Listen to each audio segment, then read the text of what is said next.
Vous écoutez Rencontres surnaturelles. Chers amis, en cette soirée où la frontière entre les vivants et les morts est la plus fine, je vous propose un épisode dans un format un peu spécial pour Halloween. Une rencontre tout d'abord avec Justine Jouet, historienne de la sorcellerie, puis nous resterons dans le thème des sorcières avec une histoire originale, la poupée maudite. J'ai rencontré Justine Jouet, historienne de la sorcellerie, par un beau et chaud matin d'automne, le long de la rivière au pied du château de Josselin en Bretagne. Nous avons longuement parlé ensemble du concept de la sorcellerie. Justine a effectué un immense travail d'enquête qui lui a permis de publier en mai 2023 Le Mystère Naya, publié aux éditions Cobb-Brez. Un livre qui parle d'une femme mystérieuse vivant à Rochefort-en-Terre dans le Morbihan à la fin du XIXe siècle et qui était considérée comme une sorcière. Je vous propose maintenant d'écouter cet entretien. Tu dis que tu enquêtes sur les sorcières, que tu es historienne des sorcières. Comment t'es venu ce chemin de vie, cette passion, cet intérêt ? Ce chemin de vie m'est venu il y a 4 ans quand je suis venue à Rochefort-en-Terre. J'ai dû même réorienter mon projet de recherche. Je travaillais sur les herbiers polonais à la Renaissance parce que j'ai des origines polonaises. Et puis, étant devenue maman et ayant travail à temps plein, je ne pouvais plus me rendre en Pologne comme avant. J'ai dû réorienter mon projet de recherche et il y avait une sorcière qui avait vécu à Rochefort-en-Terre et qui était totalement un mystère. Et de là, j'ai tiré le fil de Naya et on m'a dit par contre que si je voulais l'étudier, il fallait que j'ai des sources du XVIe et du XVe siècle, donc l'époque de la Renaissance. Et c'est comme ça que j'en suis venue à trouver mes premiers procès et à enquêter sur Naya. Et finalement, ça ne m'a plus quittée. Est-ce que du coup, quand tu étais en Pologne, tu t'intéressais déjà aussi un peu à cet univers ou aux sorcières en particulier ? Ou ça t'est vraiment venu que à la suite de la découverte de Naya ? Ça m'est vraiment venu à la suite de la découverte de Naya, mais j'étudiais les plantes, j'étudiais les herbiers polonais.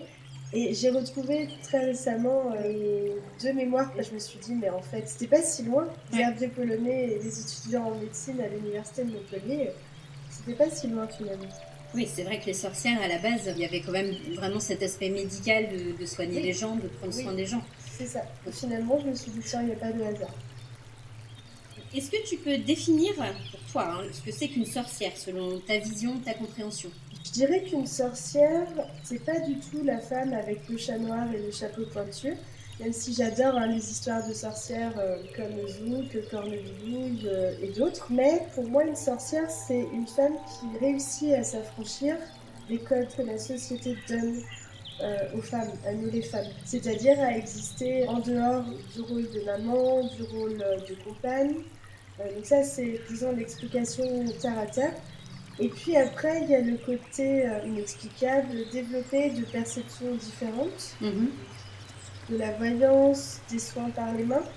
On lui donne le nom qu'on veut, mais du reiki, du magnétisme, connaître les plantes, et puis avoir une certaine spiritualité au rapport des lunes, les solstices et les équinoxes.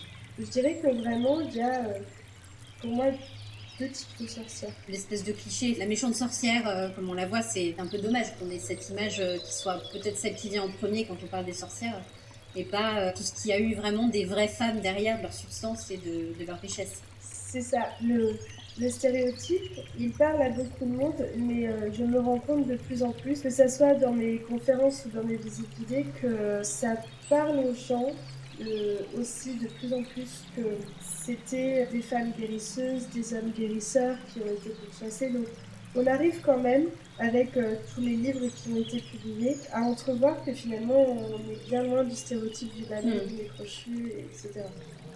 Aujourd'hui, on est quand même dans une société qui est cartésienne. Je parle vraiment dans notre société occidentale, parce qu'effectivement, ce n'est pas le cas dans notre culture. Nous, on est quand même très cartésien. On croit à ce qu'on voit. Est-ce que, selon toi, il existe encore des sorcières modernes ? Et si oui, quelles seraient leurs pratiques aujourd'hui ? Il y a des personnes qui sont cartésiennes. J'ai déjà rencontré des gens qui me disent bah voilà, moi j'y crois pas et je respecte totalement ça de ne pas croire en des pratiques magnétisme, reiki, tirage de cartes. Et il y a aussi toute une partie de la population qui y croit. Et les sorcières, elles existent toujours. J'en connais, j'en côtoie parce que c'est des femmes qui des fois viennent me voir à la fin de mes conférences en me disant mais Justine, nous sommes des sorcières, je suis une sorcière, et qui assument pleinement ce titre-là. D'autres le cachent plus, mais me disent voilà, moi c'est bizarre, j'arrive à soigner avec mes mains, etc. Donc je dirais que finalement, les sorcières modernes, c'est des femmes qui sont avant tout très connectées à la nature, très sensibles, et qui peuvent avoir des pratiques totalement saines, des soins énergétiques, du magnétisme, du reiki, des dons de voyance, des dons de tirage de cartes, etc. Après, ça reste ma définition, mais je trouve que, vu les femmes que je côtoie et que j'ai pu rencontrer, c'est elles-mêmes qui le disent qu'elles sont sorcières. Ouais. Finalement, je fais que reprendre leur terme. Quelle différence du coup tu ferais entre les sorcières dans l'histoire, donc plutôt autrefois, et aujourd'hui? Est-ce que tu penses que les sorcières qui ont pu être persécutées autrefois, brûlées, enfin, toutes ces atrocités qu'il y a pu avoir, est-ce que quelque part elles seraient mieux acceptées aujourd'hui? Alors déjà, je pense qu'il n'y a pas beaucoup de différence entre les sorcières d'hier et d'aujourd'hui, parce que les sorcières d'hier qui ont été brûlées, et des sorciers aussi, les oublions pas, elles étaient la plupart âgées, guérisseuses. On sait aujourd'hui qu'une grande partie des accusés étaient des vieilles femmes, voire que parfois on pouvait brûler la lignée, c'est-à-dire la grand-mère, la fille et la petite-fille, pour être sûr que le savoir ne se passe pas. Donc finalement, je pense qu'il n'y a pas beaucoup de différence. Et je trouve qu'aujourd'hui, elles sont beaucoup plus acceptées. Par exemple, il y a des sorcières qui ont TikTok, qui font des tirages de cartes en ligne, etc. Et puis la société, elle a évolué. Parce que faut pas oublier que la chasse aux sorcières, c'est quand même, enfin les procès, c'est un phénomène rural. Et à cette époque-là, on n'avait pas, entre gros guillemets, l'éducation qu'on a aujourd'hui. L'ouverture d'esprit peut-être aussi. L'ouverture d'esprit, on avait énormément peur. Le XIVe siècle jusqu'à, disons, Louis XIV, ils avaient peur du diable, il y avait des épidémies. Donc finalement, la sorcière, elle a été un véritable bouc émissaire, en disant mais s'il se passe toutes ces atrocités-là, forcément c'est de la part d'une confrérie société secrète qui doit orchestrer ça de manière totalement incroyable. Je pense qu'aujourd'hui elles sont bien acceptées, mais ça m'arrive de croiser des gens qui me disent bon, moi je sais faire telle et telle chose, mais dans mon entourage on ne croit pas du tout, je ne le fais pas très bien. Donc je pense qu'il faut avoir l'entourage qui va avec si on veut être accepté. Mais c'est un peu pour tout ça, non? On va s'intéresser un petit peu à toi. D'accord. À ton métier surtout. Est-ce que tu peux nous dire un petit peu comment tu travailles, surtout sur cette notion d'enquête qui est très intéressante? Ma manière d'enquêter, elle est à la fois simple et concrète. Je pars de ce qui est cru, de ce qui est dit, et en face, je dois trouver des preuves. Ma mission, c'est pour telle affaire, de replacer telle et telle personne à tel endroit et d'essayer de prouver telle et telle chose. C'est quand même assez compliqué parce que moi je m'intéresse beaucoup à la généalogie et à l'histoire. C'est vrai qu'autant sur internet c'est assez facile, quand tu fais une recherche Google, tu tapes un mot-clé, tu tombes sur quelque chose. Oui. Dans les archives c'est pas comme ça, c'est toi qui dois aller chercher l'info, des fois c'est mal écrit, c'est mal orthographié. Ça doit être assez complexe, ça doit prendre un temps fou. Par exemple, tu vois, Naya, ça m'a pris 3 ans et j'ai par exemple un an et demi de généalogie parce que la famille Joël qui a vécu à Rochefort, j'ai fait leur généalogie des années 1814 jusqu'en 2020. Donc rappelons-le, Sophie Joël a été envisagée pour avoir été Naya, mais on n'a pas du tout de preuves. Et c'était hyper passionnant parce que déjà à ma base c'était 14 enfants, tu vois, donc c'était pas mal. Et après il a fallu retrouver telle et telle personne, donc je rentrais à la maison, je disais waouh c'est trop bien, j'ai trouvé l'acte de mariage d'un tel, donc ça demande beaucoup d'ingéniosité. Ça a été une sacrée aventure. Ouais. C'est vrai que ça doit être assez passionnant, effectivement, petit à petit, de tirer les fils et de... Et tu sais, souvent, on m'a dit, mais en fait, c'est comme dans les films. T'as un énorme tableau avec plein de fils de laine, tu sais, où tu as ta carte. Effectivement, ouais, les prochaines enquêtes, je vais faire ça, parce qu'arrivé à un moment, c'est pas... Tu fais des conférences régulièrement. Est-ce que tu peux nous en dire un petit peu plus? Ça se passe où? Comment? Pour quel public? Dans quel but? Je fais plusieurs conférences. J'ai commencé avec le cycle de la sorcière. C'est très parlant et puis c'est ce qui a posé le plus de problèmes et ce qui est abordé dans les conférences. Il y a Approcher la sorcière et son histoire. Il y a la sorcellerie au banc de la justice et il y a Naya, une sorcière au 19e siècle. Approcher la sorcière et son histoire, on part des premières traces d'incantation et de chamanisme dans l'art pariétal et puis en Mésopotamie. Et on arrive à la Wicca aujourd'hui. On voit comment se passe un procès pour sorcellerie, etc. La sorcellerie au banc de la justice, c'est vraiment, comme son nom l'indique, des affaires. On décortique l'affaire des poisons, l'affaire Anna Goldie, et l'affaire de Salem. Pour vraiment toujours contextualiser, parce que ça c'est vraiment mon cheval de bataille, le fait de dire que le contexte est vraiment important, parce qu'aujourd'hui on n'a plus les paroles des gens. Les personnes condamnées pour sorcellerie, elles savaient ni lire ni écrire pour la plupart. On n'a pas de mémoire, on n'a que ce que les contemporains ont écrit, et puis quand on brûlait une personne pour sorcellerie, on brûlait sa procédure. Donc aujourd'hui, le contexte, ça on dit beaucoup sur la manière dont on les a jugés. Tu penses qu'on brûlait la procédure parce qu'on en avait un peu honte? Non, on voulait faire disparaître la personne. L'annihilation totale d'une personne. Comme si elle n'avait jamais existé en fait. C'est pour ça que c'est important aujourd'hui de porter la voix de ceux qui l'ont perdue, parce que finalement, on leur a enlevé leur voix, mais moi je suis là pour leur redonner, tu vois, en parlant. Et puis Naya, une sorcière au 19e siècle, c'est ma première sorcière, ma première enquête. Et l'idée, c'est de voir un peu ce que c'est une sorcière au 19e siècle, de voir la sorcellerie en Bretagne à cette époque-là. Et la dernière sortie, qui est en fait une visite guidée que j'ai transformée en conférence, elle s'appelle L'Ensorcelante, elle dure 1 heure. Il y a une demi-heure, 40 minutes sur toutes les clés pour comprendre la sorcellerie et les sorcières. Combien on a tué de personnes, comment se passe un procès pour sorcellerie. Il y a aussi, est-ce qu'on a brûlé des sorcières au Moyen-Âge? Vraiment. Et après, il y a Naya pendant une demi-heure. Et l'idée, c'est que les gens, quand ils sortent de cette conférence-là, ils aient toutes les clés de compréhension, mais de manière vraiment pragmatique. Et là, je suis en train de préparer une conférence sur ma méthode, comment je travaille. Donc je les destine aux étudiants, aux archivistes, à toutes les structures culturelles qui voudraient aussi avoir des projets culturels là-dessus, sur les sorcières. Et là, c'est vraiment comment je travaille, les codes que j'utilise, comment je travaille avec les archivistes, comment on devient historien. Clairement, il y a énormément à faire encore sur les sorcières. Moi, toute seule en une vie, je pourrais pas tout. C'est bien que ça se transmette aussi. Alors, on va parler justement de ton premier livre, Naya. Est-ce que tu peux nous en parler? Alors, Naya, elle a vécu au 19e siècle à Rochefort-en-Terre, on est dans le Morbihan, et elle a été photographiée par Charles Géniaux en 1898. Et il nous confie que c'est une femme réputée sorcière et qu'elle aurait différents pouvoirs. Le don de l'équité, le don de voyance, le don de soins aux personnes par les plantes, notamment. Et aujourd'hui, c'est totalement un mystère. Et moi, j'ai rencontré Naya en 2019. Je suis partie pour 3 ans de recherche qui m'ont emmené bien plus loin que la soutenance de mon mémoire. Et l'idée, c'était de trouver qui elle était, de voir si Charles nous avait menti ou pas sur certains points, de comprendre tout son témoignage, mettre en face des archives pour voir si les personnes qui nous indiquent avaient existé ou pas. Et véritablement, l'idée, c'était un peu de redonner ces lettres de noblesse à Naya et à Charles aussi.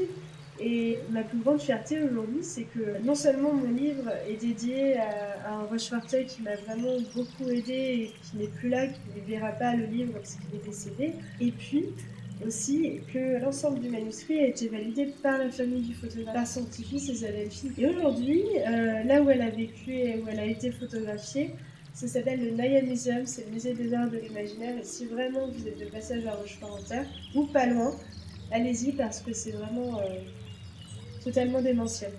Et à l'occasion d'Halloween, en plus, ils organisent des visites hurlantes et il y a un thème sur les sorcières. Est-ce que tu peux nous en dire un peu plus sur combien de temps ça t'a pris? Parce qu'on parlait de l'enquête tout à l'heure. 3 ans. 2019-2022. J'ai proposé mon manuscrit à Cobrez le 1er juin 2022. Tu es allé les voir une fois que ton manuscrit était écrit ou tu les as eus au départ et ils t'ont suivi sur l'idée? Non, c'est un énorme bazar. C'est incroyable. Je travaillais à l'office de tourisme de Rochefort-en-Terre et un jour, j'écris un post disant que j'ai quitté mon travail et que c'est décidé, je me consacre à l'écriture d'un livre sur la sorcellerie en Bretagne. Et Jeanne, qui est aujourd'hui mon éditrice chez Cobrez, a vu mon post et a commenté « Ah, sujet intéressant ». Je suis allée la voir au culot sur LinkedIn et je lui ai dit « Mais est-ce que vous seriez intéressée pour lire mon manuscrit ?» Elle m'a dit « Oui ». Et du coup, je lui ai envoyé en juin et en septembre, elle m'a dit « Bon, on peut te publier en avril ». Et vraiment, je l'avais en face de moi et d'accord.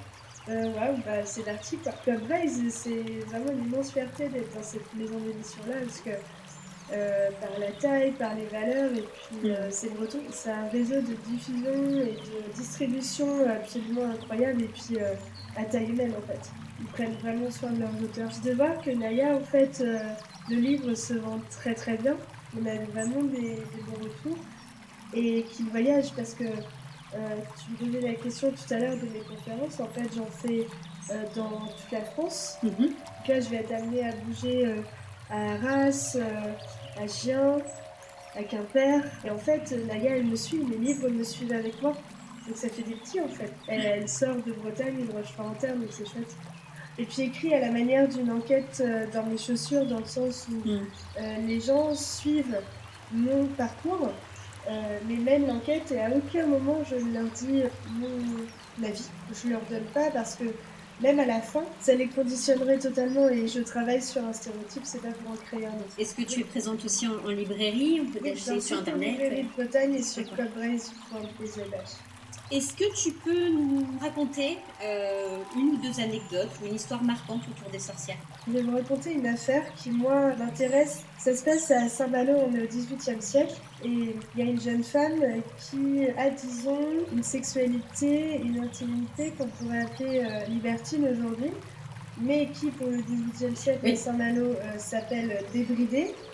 Et elle vit rue des Petits Pavés, donc c'est intramuros, et elle est donnée à la justice de Saint-Malo. Elle est dénoncée pour ses mœurs, qu'elle serait une sorcière. Ce qui est génial, c'est que toute la procédure, avec les témoignages, etc., est vraiment impeccable, en très bon état et complète. Donc on peut se rendre compte que les témoins disent tous la même chose, et qu'elle a été donnée parce que finalement c'était une mère maquerelle qui avait plusieurs amants, etc. Mais le mot sorcière est vraiment dedans. Cette histoire-là, elle m'a vraiment marquée parce que pour le coup, c'était vraiment quelqu'un qui gênait. Et on l'a véritablement gommée. Donc elle a été marquée au fer rouge du M de maquerellage. Elle a vu défiler dans les rues de Saint-Malo avec le mot maquerelle autour du cou. Et elle a été bannie 2 ans. Voilà. Quand les gens donnaient quelqu'un à la justice en tant que sorcière, je pense qu'il y avait 2 types de témoins. Ceux qui croyaient vraiment ce qu'ils disaient et qui croyaient vraiment aux sorcières et à l'ordre mondial des sorcières et qui avaient vraiment l'impression de faire une bonne action. Et ceux qui ont profité de ça pour se débarrasser de quelqu'un de violent. Et là, à Saint-Malo, on est en plein dedans. Ben, merci beaucoup Justine. Merci à toi. D'avoir pris le temps, c'était vraiment un plaisir. Super, plaisir partagé.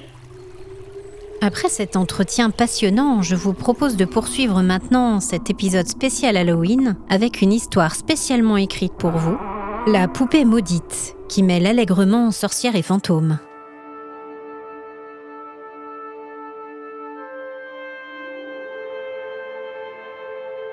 Marianne arriva à la foire à la brocante juste en début d'après-midi, encore un peu fatiguée par sa soirée mouvementée de la veille.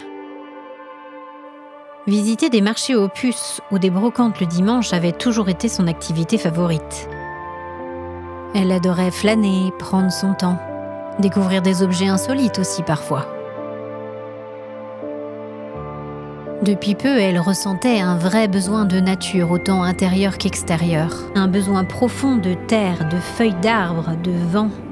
Bref, elle tentait par tous les moyens de revenir à l'essentiel. Elle avait ajouté des plantes, un nouveau papier peint floral. Elle avait aussi changé tout le mobilier en insistant sur le bois et les fibres naturelles. Et aujourd'hui, elle comptait profiter de la foire à la brocante pour tenter de dénicher la perle rare, l'objet insolite, cette petite touche originale qui viendrait parfaire sa nouvelle décoration. Au début, rien n'attira son attention. À part quelques tableaux représentant des paysages, aucun objet ne semblait sortir du lot.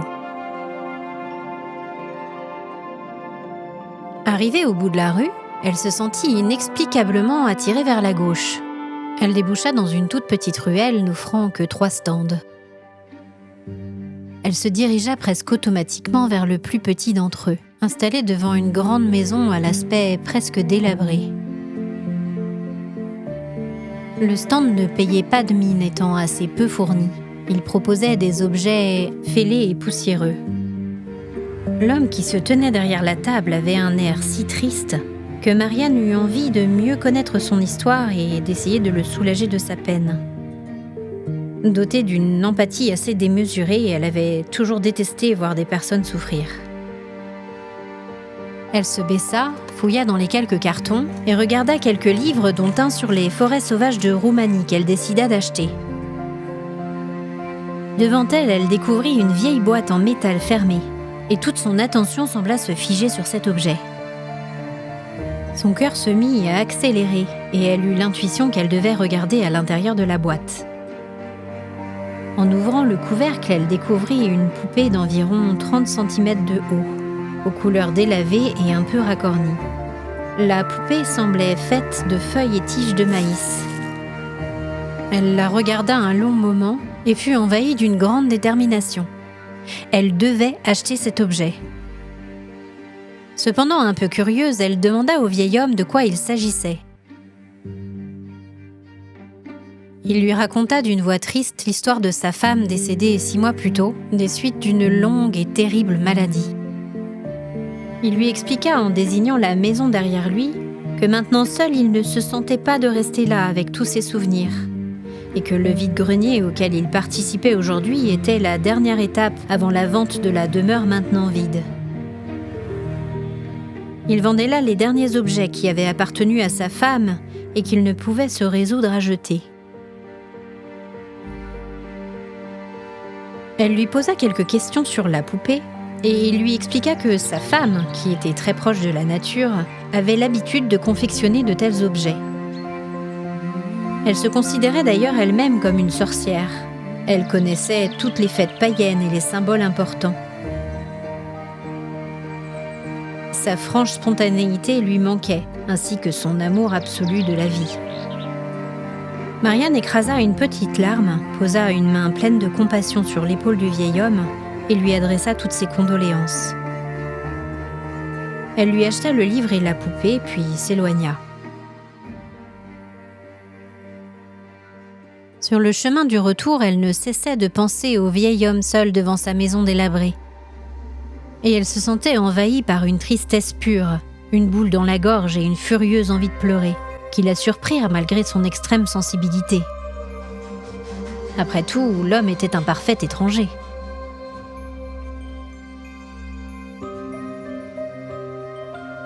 Arrivée dans son garage, elle prit son sac rempli d'objets qu'elle avait trouvés à la foire à la brocante et claqua la portière.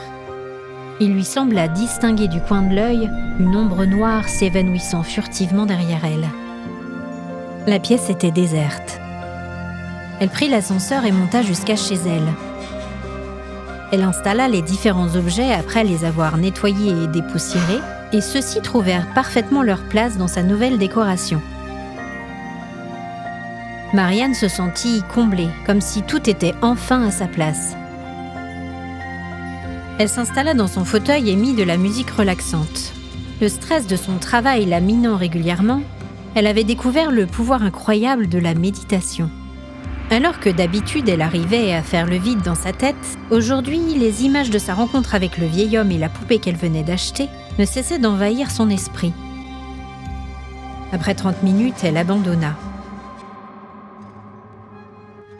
Alors qu'elle se dirigeait vers la cuisine pour aller se faire à manger, un énorme fracas retentit dans sa chambre.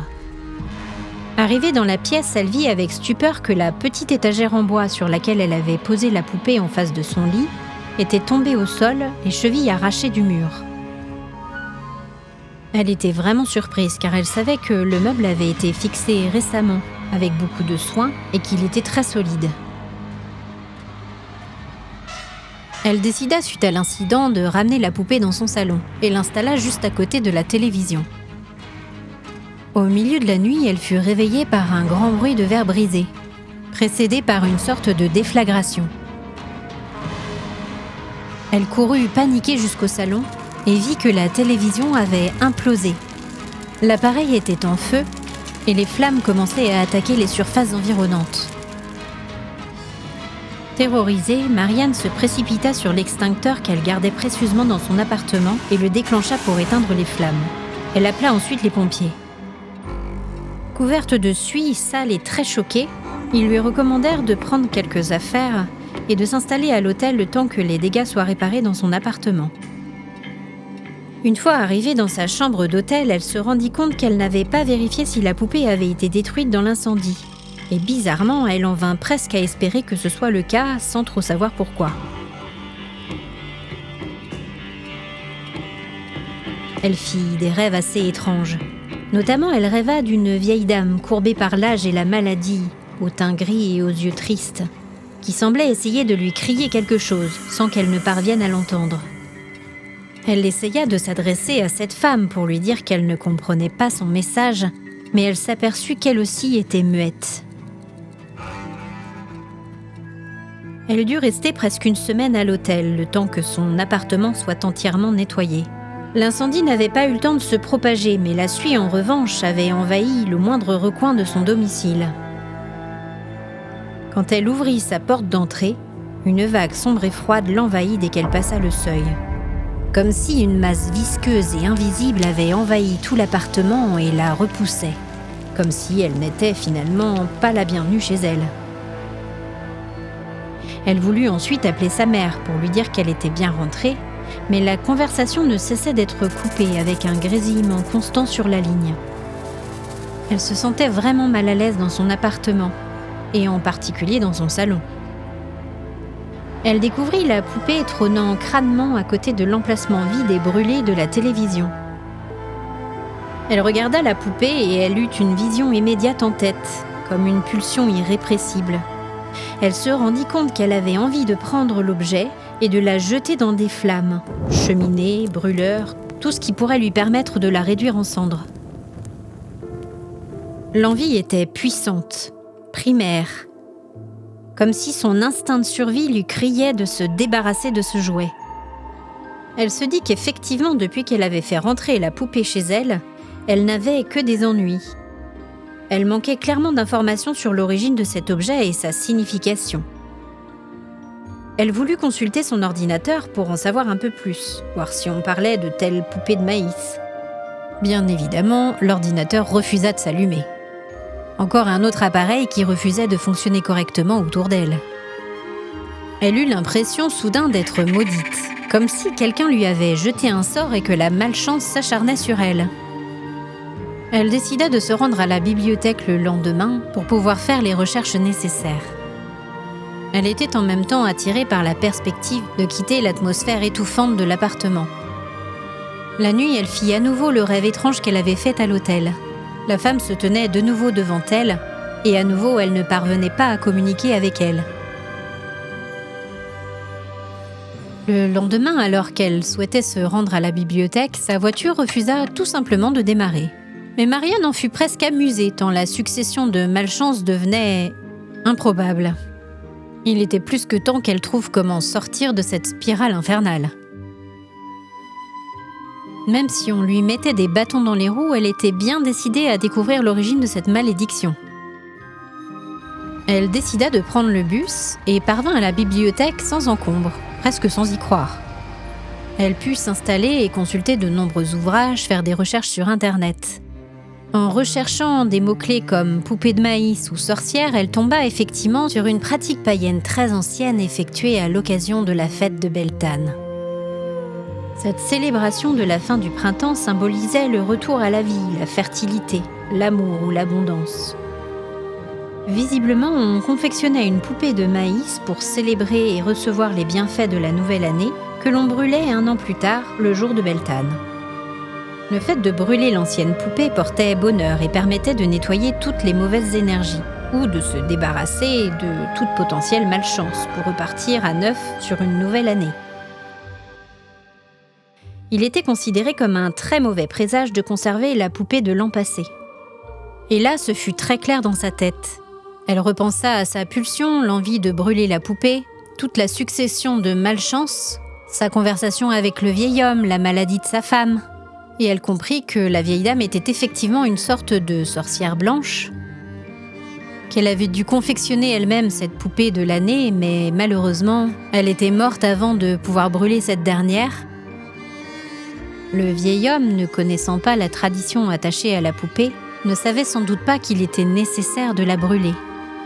Il l'avait mise en vente et Marianne avait ramené chez elle cet objet plein de négativité. Elle comprit alors que la femme qu'elle voyait en rêve tentait désespérément de lui dire de s'en débarrasser. Marianne se doutait maintenant que si elle conservait la poupée telle qu'elle, rien de bon ne pourrait lui arriver dans un futur proche. Il fallait qu'elle se débarrasse de la poupée et qu'elle la brûle, et qu'en quelque sorte l'esprit de la femme soit libéré, et que la boucle soit bouclée. Elle comprit aussi que tout ce qui s'était passé dernièrement dans son appartement, l'étagère cassée, la télévision explosant, l'incendie, était certainement dû à l'esprit de la femme qui tentait par tous les moyens de se débarrasser de la poupée ou de la détruire. Elle descendit du bus assez loin de chez elle, aux abords d'une petite forêt qu'elle connaissait. Elle installa la poupée sur un lit de branches mortes et de feuilles, et elle y mit le feu. Elle s'enflamma très vite et se consuma devant ses yeux. Elle sentit un poids immense la relâcher. L'influence néfaste de la poupée avait disparu.